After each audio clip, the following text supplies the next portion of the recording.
تیرا ہی سہارا ہے، تجھی سے ہم یہ کہہ سکتے ہیں اللہم اغفر ذنبی، اے اللہ میرے گناہوں کو معاف فرما دے۔ آپ نے دعا کی اللہم اغفر ذنبہ، اے اللہ اس جوان کے گناہوں کو معاف کر دے، وطہر قلبہ، اے اللہ اس کے دل کو پاک صاف ستھرا نکھرا کر دے۔ گناہوں کی طرف مائل ہوتا ہے اللہ اس کا دل، اس کے دل کو گناہوں کے میلان سے روک لے۔ آپ صلی اللہ علیہ وسلم نے ایک ایسے نوجوان کے بارے میں کی جو آپ کے سامنے آنے کے بعد میں بیٹھ کر کے زنا کی اجازت طلب کر رہا تھا کہ نبی پاک صلی اللہ علیہ وسلم کے 3 اہم کام ہیں۔ تینوں اہم کام کیا ہیں؟ ایک تو یہ ہے کہ اللہ رب العالمین نے جو قرآن آپ صلی اللہ علیہ وسلم کو عطا کیا امت کے لیے، امت کی رہنمائی کے لیے، رشد و ہدایت کے لیے، اس کی آیات آپ لوگوں کے سامنے تلاوت کرتے ہیں، ایک کام یہ۔ دوسرا کام یہ کہ انہی آیات کے ذریعے یا کہہ لیجئے اسی قرآن کے ذریعے آپ صلی اللہ علیہ وسلم انسانوں کی ظاہری باطنی گندگی کو دور کرتے ہیں، ان کا تزکیہ کرتے ہیں، ان کو صاف ستھرا کرتے ہیں۔ تیسرا کام اللہ رب العالمین نے فرمایا کہ اور اسی قرآن کریم کی لوگوں کو تعلیم دیتے ہیں۔ یہ 3 کام پیغمبر محمد صلی اللہ علیہ وسلم کے اس آیت کریمہ میں یا کہہ لیجئے کہ اس کے علاوہ اور قرآن کے اندر آیات ہیں اسی طرح کی، تو یہی معنی بیان کیا ہے اللہ رب العالمین نے۔ قرآن کریم کی آیات کا تلاوت کرنا یا کہہ لیجئے قرآن کریم کو تلاوت کرنا، قرآن کریم کے ذریعے سے لوگوں کو پاک صاف طاہر کرنا، تزکیہ کرنا، اور قرآن کریم کے معنی مفاہیم کی تعلیم دینا۔ اسی کو اللہ رب العالمین نے سورہ جمعہ کی 2 نمبر کی آیت کریمہ جو میں نے آپ کے سامنے تلاوت کی ہے، هو الذی بعث فی الأمیین رسولا منہم یتلو علیہم آیاتہ ویزکیہم ویعلمہم الکتاب والحکمہ وَإِن كَانُوا مِن قَبْلُ لَفِي ضَلَالٍ مُبِينٍ کے اندر بیان کیا ہے۔ معلوم کیا ہوا کہ آپ صلی اللہ علیہ وسلم اللہ کی طرف سے انسانیت کے سب سے بڑے معلم ہیں۔ آپ سے اچھا معلم، آپ سے اچھا مربی، آپ سے اچھا مؤدب نہ پیدا ہوا ہے اور نہ پیدا ہوگا۔ آپ صلی اللہ علیہ وسلم ہمارے لیے ہی خالی نہیں، ساری انسانیت کے لیے موجودہ وقت میں جتنے لوگ ہیں، جتنی قومیں ہیں، جتنے ادیان ہیں، تمام لوگوں کے لیے آپ صلی اللہ علیہ وسلم مربی ہیں، معلم ہیں، مؤدب ہیں۔ آپ صلی اللہ علیہ وسلم تمام کے نبی ہیں۔ اسی کو اللہ رب العالمین نے دوسری جگہ قرآن کریم کے اندر بیان کیا ہے، وَمَا أَرْسَلْنَاكَ إِلَّا رَحْمَةً لِلْعَالَمِينَ، سارے جہان کے لیے آپ صلی اللہ علیہ وسلم رحمت بنا کر کے اس دنیا کے اندر تشریف لائے ہیں۔ تو آپ صلی اللہ علیہ وسلم ہم مسلمانوں کے لیے خالی نبی نہیں ہیں، بلکہ آپ تمام انسانوں کے لیے ہیں اور تمام جناتوں کے لیے آپ نبی ہیں۔ تو آپ صلی اللہ علیہ وسلم کیا ہیں؟ معلم ہیں، ہمارے معلم ہیں۔ کس چیز کے معلم ہیں؟ قرآن ہمیں سکھاتے ہیں۔ آپ صلی اللہ علیہ وسلم نے جو قرآن کی تعلیم ہمیں دی ہے، معنی اور مفہوم ہمیں بتایا ہے، وہی تعلیم، وہی معنی مفہوم ہم اس کو حدیث کہتے ہیں، اسی کو قرآن نے حکمہ کہا ہے۔ وَيُعَلِّمُهُمُ الْكِتَابَ وَالْحِکْمَةَ، کتاب کی اور حدیث کی، قرآن کی اور حدیث کی آپ صلی اللہ علیہ وسلم ہمیں تعلیم دیتے ہیں۔ تو آپ صلی اللہ علیہ وسلم سے بڑا مربی ہم نے نہ دیکھا ہے، اور ہم نے کیا، دنیا نے نہ دیکھا ہے اور نہ دیکھے گی۔ جب سیرت نبی صلی اللہ علیہ وسلم کا مطالعہ کرتے ہیں تو اس بات پر گواہیاں صحابہ کرام کی ملتی ہیں کہ آپ سے اچھا معلم ہم نے نہیں دیکھا۔ آپ صلی اللہ علیہ وسلم کی تعلیم، آپ صلی اللہ علیہ وسلم کی تربیت، آپ صلی اللہ علیہ وسلم کی تعلیم کے تعلق سے آج آپ کے سامنے ایک نمونہ پیش کریں گے، اور انشاءاللہ وہ نمونہ آپ کو سنا کر کے آج ہم اپنی بات جو رکھنا چاہتے ہیں وہ رکھنے کی کوشش کریں گے، پھر انشاءاللہ خطبہ تمام ہو جائے گا۔ آپ کو اتنی بات معلوم ہو گئی کہ آپ صلی اللہ علیہ وسلم سب سے بڑے معلم ہیں، اور سب سے بڑے معلم نہیں بلکہ سب سے اچھے معلم ہیں۔ آپ سے اچھا معلم، آپ سے اچھا مربی دنیا نے نہیں دیکھا ہے۔ تو آئیے آپ صلی اللہ علیہ وسلم کی تعلیم و تربیت کا ایک نمونہ ہم اور آپ دیکھتے ہیں۔ آپ صلی اللہ علیہ وسلم کی حدیث ہے، اور حدیث ذرا لمبی ہے، لہذا میں آپ کے سامنے حدیث کا ترجمہ پیش کرتا ہوں۔ مسند احمد بن حنبل کے اندر یہ روایت موجود ہے۔ ابو امامہ باہلی رضی اللہ تعالی عنہ ایک صحابی ہیں۔ ابو امامہ یہ کنیت ہے، ان کا نام تھا سودی ابن عجلان۔ تو ابو امامہ باہلی رضی اللہ تعالی عنہ نے حدیث کو بیان کیا ہے۔ امام احمد بن حنبل رحمۃ اللہ علیہ نے اپنی کتاب مسند احمد بن حنبل کے اندر اس روایت کو نقل کیا ہے۔ آپ کے سامنے میں اس کا ترجمہ پیش کرتا ہوں۔ ابو امامہ باہلی رضی اللہ تعالی عنہ بیان فرماتے ہیں کہ ایک نوجوان نبی اکرم صلی اللہ علیہ وسلم کی خدمت میں حاضر ہوا۔ آنے کے بعد میں اس نے کہا، یا رسول اللہ صلی اللہ علیہ وسلم، اذن لی بالزنا، اے اللہ کے رسول صلی اللہ علیہ وسلم مجھے زنا کی اجازت دے دیجئے۔ آپ سنیں گے تو تعجب کریں گے، زنا اکبر الکبائر ہے، بڑے گناہوں میں سے ہے۔ آپ لوگ اس کو بار بار سن چکے ہیں، جانتے ہیں، اور ایسا گناہ ہے کہ اگر اس پر انسان خالص توبہ نہ کرے تو اللہ رب العالمین معاف نہ کرے، اور پھر قیامت کے دن یا قبر ہی سے اس کا عذاب شروع ہو جائے۔ اور ایک حدیث ہے کہ جب مسلمان زنا کرتا ہے وہ مسلمان ہی نہیں ہوتا ہے، اتنی دیر کے لیے وہ مسلمان نہیں ہوتا ہے۔ صحیح مسلم کے اندر روایت ہے۔ اسی چیز کی اجازت ایک نوجوان نبی صلی اللہ علیہ وسلم سے آپ کی خدمت میں آنے کے بعد میں مانگ رہا ہے۔ تو سننے کے بعد میں حیرت تو ہوتی ہے۔ جب صحابہ کرام جو اور موجود تھے انہوں نے سنا تو ان کو بھی حیرت ہوئی، غصہ بھی آیا۔ آگے سنیں کیا ہوا۔ جب کہا کہ مجھے زنا کی اجازت دے دیجئے، حدیث میں ہے فَأَقْبَلَ الْقَوْمُ عَلَيْهِ فَزَجَرُوهُ، جتنے لوگ وہاں موجود تھے صحابہ کرام تمام لوگ اسے ڈانٹنے لگے، ڈپٹنے لگے، پھٹکارنے لگے۔ ظاہر بات ہے کہ اس مجلس میں مسجد کے اندر ابھی کوئی آئے ہمارے سامنے، آپ کے سامنے، اور کسی گناہ کبیرہ کا شراب پینے کی اجازت مانگنے لگے، زنا کی اجازت مانگنے لگے، تو کیا جتنے لوگ بیٹھے ہیں ان کو غصہ نہیں آئے گا؟ یقیناً آئے گا۔ تو ہم سے، آپ سے، یا ہمارے اور آپ کے زمانے سے کہیں زیادہ بہتر زمانہ نبی صلی اللہ علیہ وسلم کا زمانہ ہے، آپ کے پروردہ صحابہ کرام کا زمانہ ہے۔ تو ان کو غیرت تو آنی تھی، غصہ تو آنا تھا، بات تو ایسی تھی، تو غصہ ہوئے، ڈانٹنے ڈپٹنے لگے۔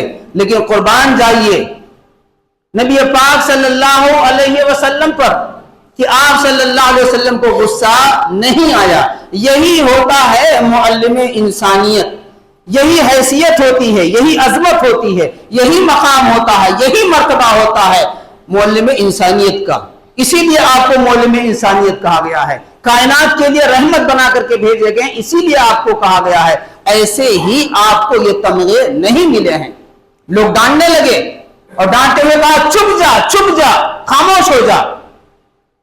آپ صلی اللہ علیہ وسلم نے اس جوان سے کہا کہ میرے قریب آؤ، آپ کچھ نہیں بولے، کہا مجھ سے قریب ہو جاؤ۔ جب وہ نوجوان آپ صلی اللہ علیہ وسلم سے قریب ہو گیا، آپ کے پاس بالکل آ گیا، تو آپ صلی اللہ علیہ وسلم نے اس کے بیٹھنے کے بعد سوال کیا۔ کیا سوال کیا؟ وہ سوال آپ سنیں، اور سننے کے بعد میں آگے کی جتنی باتیں آپ سنیں گے، آپ کو ہم کو سننے کے بعد کیا کرنا ہے؟ سبق لینا ہے، نصیحت لینی ہے کہ ہمارے سامنے بھی بسا اوقات ایسے مسائل یا اسی سے ملے جلے مسائل آئیں تو ہمیں فوراً کسی جوان پہ یا کسی آدمی پہ آگ بگولا ہونے کے بجائے ٹھنڈے دماغ سے کوشش کرنی ہے کہ نبی صلی اللہ علیہ وسلم کا کوئی طریقہ سوچا جائے، نمونہ سوچا جائے، ذہن میں لایا جائے اور اس کے انداز میں اس کی تربیت کی جائے، اسے سمجھایا جائے، اسے بتایا جائے۔ آپ صلی اللہ علیہ وسلم نے پہلا سوال اس نوجوان سے کیا۔ آپ نے کیا فرمایا؟ اَتُحِبُّ لِأُمِّكَ، اے میرے نوجوان، آپ نے جس چیز کی اجازت مجھ سے چاہی ہے، آپ سے سوال ہے کہ کیا آپ یہی چیز اپنی ماں کے لیے پسند کرتے ہیں؟ آپ نے سنا؟ اَتُحِبُّ لِأُمِّكَ، اپنی ماں کے لیے آپ یہ پسند کرتے ہیں؟ نوجوان نے فوراً جواب دیا، قال لا واللہ جعلنی اللہ فداک، اے رسول اکرم صلی اللہ علیہ وسلم، میرے ماں باپ آپ پہ فدا ہوں، ہم آپ پہ فدا ہوں، میری جان آپ پہ قربان ہو، اللہ کی قسم میں تو اپنی ماں کے لیے ناپسند کرتا ہوں، نہیں پسند کرتا میں اس کو۔ آپ صلی اللہ علیہ وسلم نے پھر اسے سمجھایا کہ اے نوجوان، میرے پیارے نوجوان سن، وَلَلنَّاسُ يُحِبُّونَهُمْ لِأُمَّهَاتِهِمْ، لوگ بھی اپنی ماؤں کے لیے اس کو ناپسند کرتے ہیں۔ کیا مطلب؟ کہ جس سے تو زنا کرے گا لا محالہ کسی کی تو ماں ہوگی۔ آگے اور باتیں آ رہی ہیں، لہذا تو اپنی ماں کے لیے اگر ناپسند کرتا ہے تو دوسرے لوگ بھی اس کام کو اپنی ماؤں کے لیے ناپسند کرتے ہیں۔ جیسے تو قسم اٹھاتا ہے اللہ کی قسم میں اپنی ماں کے لیے ناپسند کرتا ہوں، ایسے دوسرے لوگ بھی کہیں گے اللہ کی قسم میں اپنی ماں کے لیے ناپسند کرتا ہوں۔ اس کے بعد میں آپ صلی اللہ علیہ وسلم نے دوسرا سوال اس سے کیا، کیا کہا؟ أَفَتُحِبُّ لِإِبْنَتِكَ، اے نوجوان اب دوسرے نمبر پہ سوال لیے ہیں، اس کا جواب دے، کیا تو اپنی بیٹی کے لیے اس کو پسند کرتا ہے؟ اس نے پھر وہی جواب دیا، لا واللہ یا رسول اللہ جعلنی اللہ فداک، قال وَلَلنَّاسُ يُحِبُّونَهُ لِبَنَاتِهِمْ، آپ نے فرمایا، اس کو آگے سمجھایا، جب اس نے جواب دیا، کہا کہ نہیں، اللہ کی قسم میری جان آپ پہ قربان، میں آپ پہ قربان، اللہ کی قسم میں اپنی بیٹی کے لیے اس کو ناپسند کرتا ہوں، پسند نہیں کرتا۔ آپ نے فرمایا، اے پیارے، یہی حال اور دیگر بھائیوں کا ہے، وہ بھی اپنی بیٹیوں کے لیے اس چیز کو ناپسند کرتے ہیں۔ کوئی نہیں چاہتا کہ میری بیٹی سے کوئی زنا کرے یا میری بیٹی کسی سے زنا کرے۔ یہ دوسرے نمبر کے سوال تھے، اس کا جواب تھا، پھر آپ نے اسے سمجھایا۔ اس کے بعد میں آپ صلی اللہ علیہ وسلم نے فرمایا، اَفَتُحِبُّ لِأُخْتِكَ، نوجوان یہ بتا کیا تو اس کو اپنی بہن کے لیے پسند کرتا ہے؟ پھر اس کا یہی جواب آیا جو آپ کو میں نے دو سوالوں کے جواب میں بتایا۔ اس نے کہا نہیں، اللہ کی قسم میری جان آپ پر فدا، قربان ہو یا رسول اللہ صلی اللہ علیہ وسلم، میں تو اپنی بہنوں کے لیے یہ چیز پسند نہیں کرتا۔ آپ صلی اللہ علیہ وسلم نے پھر اس کے بعد میں آگے اور اس سے سوال کیا کہ اے نوجوان یہ بتا کہ کیا تو اپنی بیٹیوں کے بعد، اپنی بہنوں کے بعد اور اس کے بعد میں اپنی پھوپھیوں کے لیے، جو آپ کی پھوپھیاں ہیں، کیا تو اس چیز کو پسند کرتا ہے؟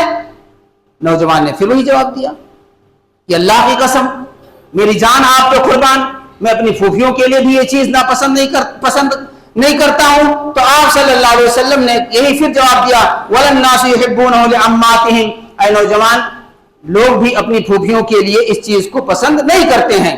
پھر آپ نے آخری سوال اس سے کیا افتحبہ لخالتک، اپنی خالہ جان کے لیے کیا تم اس کو پسند کرتے ہو؟ نوجوان نے پھر جواب دیا وہی کہ اللہ کی قسم میری جان آپ پہ قربان، میں تو یہ اپنی خالہ کے لیے اس کو پسند نہیں کرتا۔ آپ نے پھر اس کے جواب میں کہا وَلَلنَّاسُ يُحِبُّونَهُمْ لِخَالَاتِهِمْ، اپنی خالہوں کے لیے لوگ بھی اس کو ناپسند کرتے ہیں۔ آپ نے سنا 5 رشتوں کا ذکر کر کے آپ صلی اللہ علیہ وسلم نے ایک ایسے نوجوان کو جو نہایت ہی بڑے گناہ کی اجازت آ کر کے آپ کی خدمت میں طلب کر رہا تھا، لوگ ڈانٹنے ڈپٹنے لگے تھے، چپ چپ کی آوازیں لگنے لگی تھیں، لیکن آپ صلی اللہ علیہ وسلم نے کچھ نہ بول کر کے کچھ نہ کہہ کر کے اپنے پاس بٹھا کر کے اور پھر آپ نے سوال کر کے پھر اسے سمجھانے کی کوشش کی۔ وہ 5 مقدس ترین رشتے ہیں، ان 5 رشتوں کو آپ نے گنایا اور اس کے بعد میں کہا میرے عزیز اگر تم اپنے ان 5 مقدس رشتوں کے لیے زنا ناپسند کرتے ہو کہ کوئی تمہارے ان ماؤں کے ساتھ، تمہاری بیٹیوں کے ساتھ، تمہاری بہنوں کے ساتھ، تمہاری پھوپھیوں کے ساتھ، تمہارے خالاؤں کے ساتھ کوئی زنا کرے اگر تم ناپسند کرتے ہو، میرے عزیز ایسے لوگ بھی اپنے ان 5 مقدس ترین رشتوں سے زنا کو ناپسند کرتے ہیں۔ جس سے تم زنا کرو گے ضرور بضرور کسی کی ماں ہوگی، کسی کی بیٹی ہوگی، کسی کی بہن ہوگی، کسی کی پھوپھی ہوگی، کسی کی خالہ ہوگی۔ اگر وہ لوگ ناپسند کرتے ہیں تم بھی ناپسند کرتے ہو تو بتاؤ کہ یہ کیا جائز ہے، کیا یہ ہونا چاہیے؟ آپ نے اسے سبق دے دیا، اس کی سمجھ میں آ گیا۔ میں کہتا ہوں آپ بھی سمجھتے ہوں گے، آج اگر ہمارے نوجوان یا نوجوان ہو یا کوئی جو زناکاریوں کے عادی ہیں یا جو زناکاری کے راستے پہ جا رہے ہیں، چاہے آنکھ کے ذریعے زناکاری ہو، زبان کے ذریعے زناکاری ہو، ہاتھ کے ذریعے زناکاری ہو، پیر کے ذریعے زناکاری ہو، یا آگے بڑھ کر کے ان تمام کا نتیجہ اصل زناکاری ہو، یہ تمام چیزیں جو ایک آدمی کرتا ہے آج اور گناہ کبیرہ ہماری شریعت نے بیان کیا ہے، اگر وہ غور کر لے ٹھنڈے دل سے کہ جس کے ساتھ میں بھی یہ کرم کر رہا ہوں، یہ غلط کام کر رہا ہوں، یہ گناہ کر رہا ہوں، اگر ہمارے رشتوں کے ساتھ جو حدیث کے اندر بیان کیے گئے ہیں، ہماری بیٹی، ہماری بہن، ہماری ماں، ہمارے خالہ، ہمارے پھوپھی کے ساتھ اگر کوئی کرتا ہے تو ہمیں کیسے لگے گا؟ اگر یہ سوچ لے تو میں کہتا ہوں اگر وہ سوچے، ٹھنڈے دل سے سوچے، تو انشاءاللہ اللہ تعالیٰ کی طرف سے ہدایت اسے ملے گی، اللہ کی طرف سے توفیق اسے ملے گی، توبہ کا دروازہ اس کے لیے کھل جائے گا۔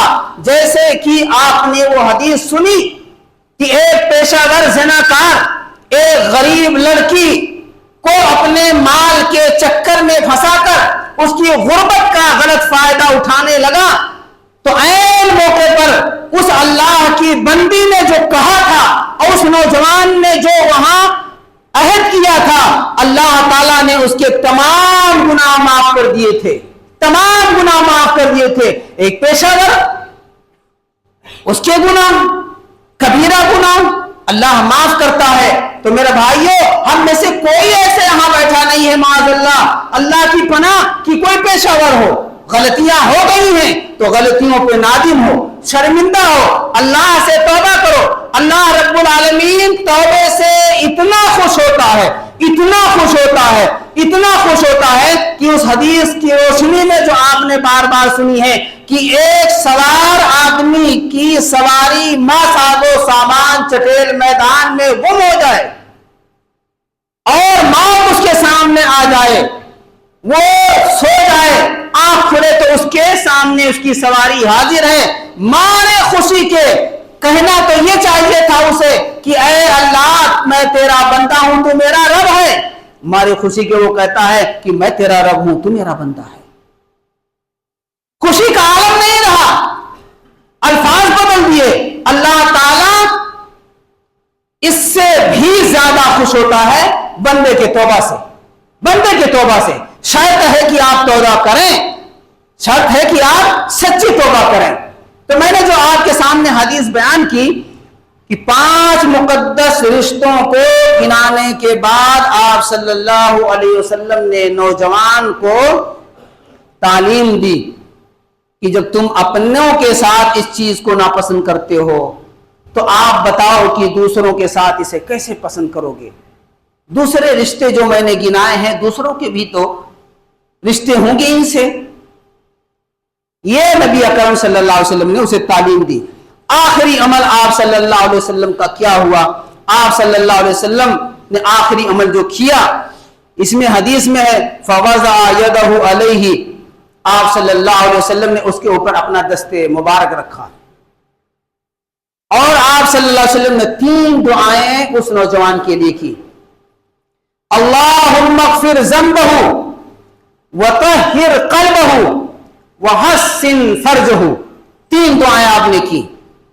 آج ہم بھی یہی دعا پڑھنا چاہتے ہیں اپنے بارے میں, آپ سب کے بارے میں, جوانوں کے بارے میں. میں یہی دعا کرنا چاہتا ہوں اللہم اغفر ذنبہ وطہر قلبہ وحسن فرجہ. اس کا معنی کیا ہے؟ اے اللہ اس کے گناہ کو بخش دے. آپ نے دعا کی اے اللہ اس کے گناہ کو بخش دے.